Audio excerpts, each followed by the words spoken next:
Hi, everyone. It is great to be able to participate in this SVG Europe event focused on esports. If you don't know me, I'm Lorenzo Zanni, Head of Knowledge at IABM. I just wanted to thank the SVG Europe team for inviting me to present the latest IABM research on esports and the convergence happening in the media industry. I really hope you enjoy the presentation and feel free to share any feedback on this and more generally on your research needs with me via email after the event. So let's get right into the presentation. In this presentation, I will focus on describing the convergence that we are seeing happening in the media industry. We see esports as an element of that convergence, which is something I will try to convey in the following slides. But let's start from having a look at the drivers of pressure in the sports industry.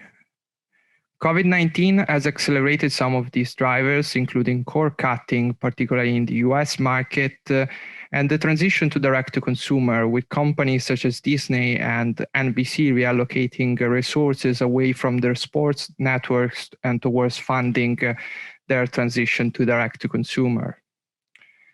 The sports rights landscape and sports viewing habits have also changed, and we will focus particularly on viewing habits later in this presentation. Advertising has taken a big hit, particularly in the first half of the year, though revenues have recovered in the second half. Finally, public funding models have also been increasingly under pressure due to the impact of direct-to-consumer as well.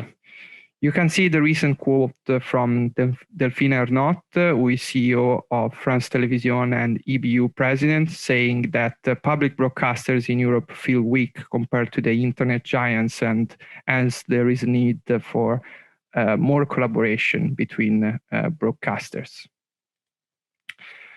Today, we're going to mostly focus on sports viewing habits, as we see consumers as the main origin of convergence in the media and entertainment industry.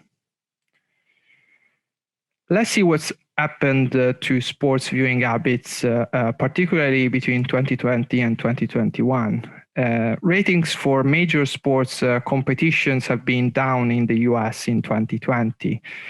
We don't know what has driven this, probably a mixture of factors, including the absence of fans in the stadium and the COVID-19 situation worsening the lives of many consumers.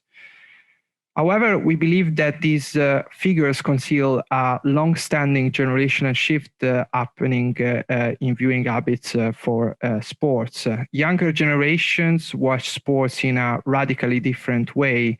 Generally, they watch less sports live.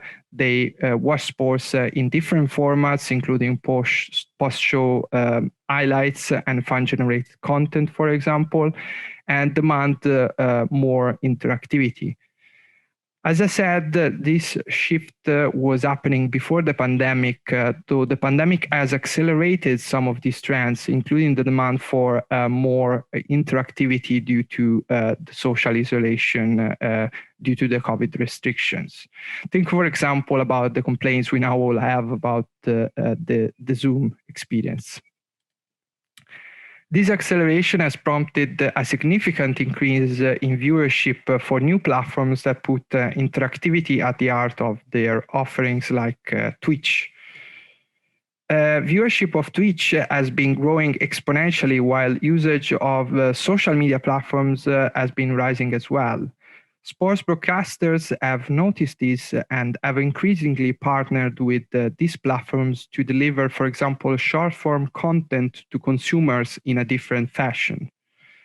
IABM research shows that most sports broadcasters also plan to increasingly invest in the consume part of the content supply chain, so that includes user interfaces and personalization, for example, to cater for this demand for more interactivity. We believe that this demand for social and interactivity is also driving a convergence in business models. In fact, several sports broadcasters, particularly in the US, have made inroads into sports betting, for example, to drive more consumer interactivity. You can see two quotes from Fubo TV and Sinclair here on the recent acquisitions. In January 2021, Fubo TV acquired Victory, a sports betting and interactive gaming platform to blend both betting and gaming functionalities into its OTT experience. In the quote, you can see that Fubo's CEO sees this as an investment for increasing user engagement, retention, and monetization. Another point consistent with sports' focus on consume. The quote from Sinclair CEO highlight an intention to change the way people watch sports today through a gamification of consumer experiences. And there are other examples of this trend, including what Fox has been doing with Fox Bet and Grace Television's investment in Envy Gaming. These data points highlight the convergence in business models driven by consumer I've been discussing in the previous slides as well. They also highlight a move for strategic differentiation with respect to the drivers of pressure in the sports market. One type of differentiation is about the reliance on live to stay away from the crowded D2C on-demand content market. Another is financial differentiation through revenue diversification, as you can see from the Beasley CEO quote as well. The third and final one is about differentiating experiences, moving beyond the traditional linear sports experience and towards a new experience that include the various elements, including interactivity, sharing, betting, gaming, data analytics, and other functionalities as well. The illustrative word cloud on this slide aims to show some words related to this convergence in the sports industry. You have data on there as well, and the focus on data-driven graphics at many sports broadcasters has represented a first step into that direction, into that convergence. On the chart, you can see the most important technology priorities for sports media companies, their technology roadmap. You can see that gaming and esports are low on this ranking, although there are some other priorities, including the transition to OTT and the importance of social media, for example, which are linked to this wider convergence in media and entertainment. We see esports as an element of this wider convergence. If we look specifically at esports, esports has been particularly resilient in the current crisis. Although revenues from events have declined, the net effect for the industry was positive, with a 16% revenue increase for the esports industry between 2019 and 2020. As you all know, esports is a very big market with 495 million viewers at the start of 2021. The resilience of esports during the pandemic has also been reflected in the stock market. An index of gaming and esports companies we track has been growing since the start of the pandemic. And if we look at some of the drivers of change and major trends in the esports market, we can also see similarities with the sports industry. In fact, esports is also investing more in betting, to blend it into the esports experience, considering a DTC move and looking at mobile and immersive technologies to drive development in the sector.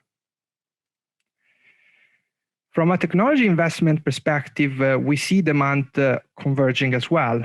At the start of the pandemic, esports organizations swiftly moved to cloud-based remote production models for business continuity, as you can see from the examples provided by Blizzard and Riot Games.